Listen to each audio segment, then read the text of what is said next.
Ross Tweddle is coming, Ross Tweddle is coming, Ross Tweddle is coming, Ross Tweddle is coming, Ross Tweddle is coming, Ross Tweddle is coming. 'Tis the season, he's always a wag pheasant. WTF, WTF.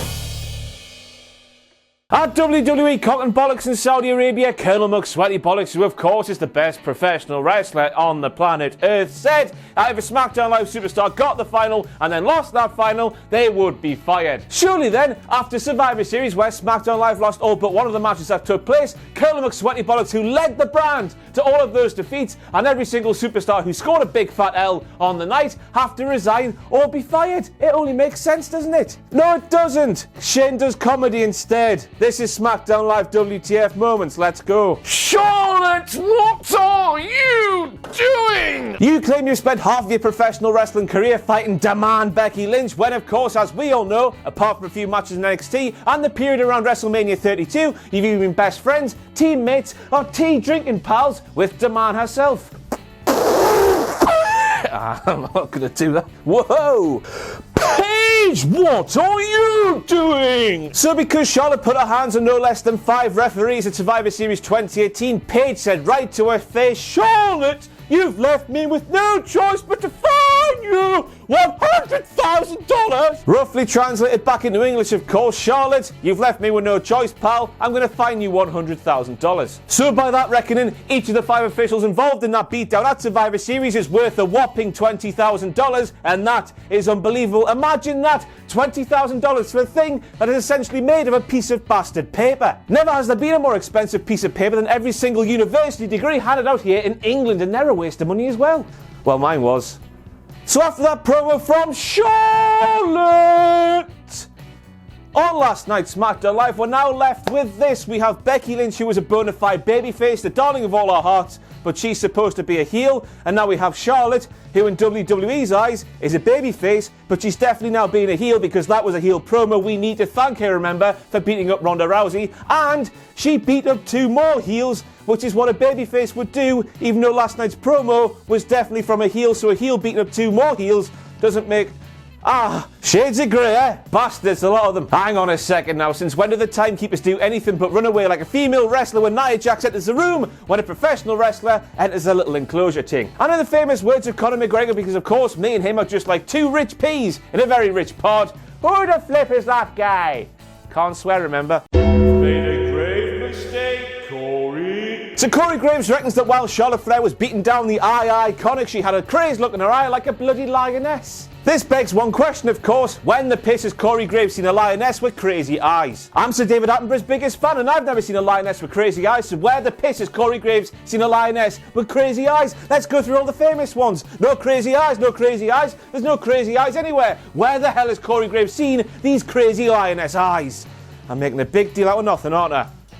Made a grave mistake, Corey. Here's a direct quote from Corey Graves. Charlotte Flair just evened the odds and then some. 2 iconics, 1 Charlotte Flair. That clearly explains the lioness comment from the point before in this video, because Corey Graves is clearly off his quiff and singing double Charlottes. Here's a dramatic reenactment of Ronald Mysterious reading from an auto cue, because Ronald Mysterious reading from an auto cue is one of my favourite things in the world ever. Hello, I'm Rey Mysterious and I'm from the 619 and I wear a mask and I've got lots of tattoos and lovely tan. 420? A green hue taking over the arena? That means one thing, everybody. Smoke weed every day. 1 Cultaholic signed at last night's SmackDown Live. Thank you very much to Eric Escobar, who clearly has a fetish for Pachiti dust. Each to their own. Next time you go to a WWE show, take one with my name on. I know you've all got fetishes for a sexual wank pheasant. And next up we have Tom Phillips claiming that technically we all know that Shane McMahon is the best professional wrestler in the world because of what happened at the World Cup. What do you mean technically, Tom? Shane McMahon pinned the bloke who he beat in the World Cup final again at Survivor Series 2018. So if that doesn't confirm he is the best professional wrestler in the planet Earth, I don't know what will. There he is, sat up there, not sweating. Is everything okay, Shane? But while he wasn't sweating, sat there, Shane McMahon, who of course is the best professional wrestler on God's green earth, claimed that his best in the world elbow drop, better than Macho Man, better than Shawn Michaels, better than CM Punk, better than Velveteen Dream, better than the rest of the elbow drops you ever seen, took out Braun Strowman from that traditional 5-on-5 Survivor Series men's tag team match. That's literally like me standing here and telling you to your faces, I, Mount Everest, climbed it with my eyes shut. I didn't really. Shane, you sweaty prick. Braun took out no less than 4 members of your 5-man team at Survivor Series 2018, so don't you sit there saying you're best in the world. Elbow drop took him out of a match. He eliminated all your team and then pissed in your mouth while doing so. I wish he did. Oh. And next up we have The Miz saying at Survivor Series 2018 when he was looking at Shane McMahon, he didn't just see a commissioner, he saw a fire. Who the hell scripts these promos and why don't they watch the news? Between that there last night and Tom Phillips' horribly placed verbiage after Seth Rollins' burn it down entrance, you think that everybody in WWE doesn't have a Scooby-Doo what's going on outside of their own universe. Now let's just gloss over the fact that Corey Graves claimed that SmackDown Live's new hip-hop and happening tag team, the Bryan brothers, look identical, which is funny because one of them's white and one of them's black. Let's just focus on the fact that Corey Graves claimed he saw Dane Bryant out on the street selling knockoff merch. Who does he think he is? Earl Hebner. And now it's time for this. Wankety wank, wankety wank, wankety wank, wankety wank. Wankety wank, wankety wank, wankety wank. Hello everybody and welcome to Wankety Wank, and thank you very much to Lauren. Good night for the history lesson, because as we all know in England, history class means you do piss all. But less about my school career. Didn't you know that Corey Graves wants to give Byron Saxton and or Tom Phillips, I can't quite remember, syphilis and smallpox? Jesus Christ, here we go again with WWE having a case for the first time ever. Byron Saxton was overjoyed. He was blotting all over the shop, letting us know this is the first time ever we're going to have a Thanksgiving food fight on SmackDown Live, despite the fact that Thanksgiving, food fights and SmackDown Live go together like Thanksgiving and food fights and SmackDown Live, or Raw, depending on which day Thanksgiving is on. Who threw the pie at Kevin Owens? Same thing, different branding, just so they can say first time ever, because didn't you know if WWE don't say first time ever on SmackDown Live these days, Byron Saxton has to murder a puppy by talking to them. That there is a grown man dressed as a pilgrim licking a turkey, or more specifically, eating a turkey's ass. Can I get a yes, Daddy? Yes, Daddy. I do not need to say anything else about that picture there, so let's move the piss on, shall we? Oh, for God's sake. Here we have Sheamus talking about his Survivor Series 2018 match that involved Drake Maverick, a grown man, pissing his own pants. You taking the piss, fella?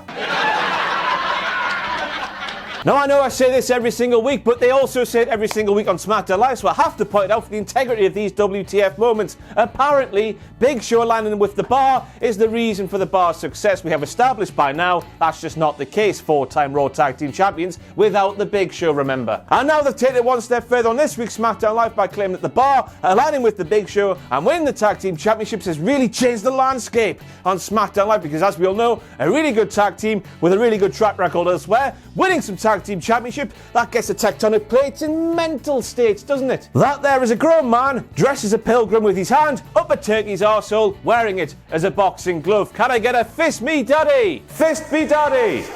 Made a grave mistake, Corey. That there is a SmackDown tradition. Corey Graves says, what the hell are you talking about, Corey? That is the first time ever Thanksgiving feast fight you've ever seen. Anything related to SmackDown Live and food and fights is completely different. Oh, Asuka's mask. I've watched Gordon Ramsay's Hotel Hell. That show has told me that that mask there is covered in either piss or spunk or poo or blood. Let me know in the comments below if you think that mask there is covered in piss or spunk or blood or poo. Engagement. So basically, Daniel Bryan blamed WWE creative for him kicking AJ Styles square in the nuts. He went inside hyperbaric chambers, he meditated, fight for your dreams came to your mind, he returned the yes chance, they died, and that resulted in AJ Styles losing a bollock. Great work there by WWE by murdering the biggest, most unexpected return we're ever likely to see. If only they made his return special and didn't just make him feel like one of the roster about 4 weeks after he came back. What a set of tossers, eh? And then Daniel Bryan claims that the yes movement is dead, even though he walks out under a big sign that says the yes is back. He's surrounded by hundreds of yeses. The crowd are doing yes, yes, yes still, and he has a championship belt with custom plates that both have 2 big yeses on. And of course, he picks those plates because that's how those things work. To be honest with you, Bryan, I don't think it's dead yet, but don't worry, creative will see to that soon, won't they? So Daniel Bryan is addressing himself as the new Daniel Bryan now.